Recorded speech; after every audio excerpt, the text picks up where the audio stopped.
BNP বারবার নির্বাচনের কথা কেন বলে? আমি আজকে ব্যাখ্যা দেই। আইন শৃঙ্খলা পরিস্থিতি লক্ষ্য করেছেন কি অবস্থায় গিয়ে দাঁড়িয়েছে?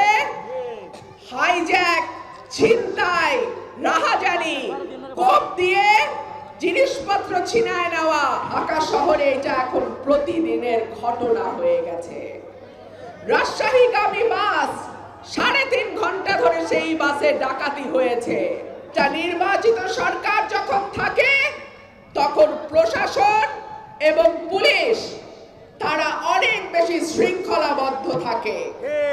একটা নির্বাচিত সরকার যখন থাকে তখন কেন্দ্র থেকে তৃণমূল পর্যন্ত একটা ল অ্যান্ড অর্ডার, আইন শৃঙ্খলা পরিস্থিতি সঠিকভাবে চলতে যেন পারে সেই জন্য একটা সংঘবদ্ধ শক্তি থাকে।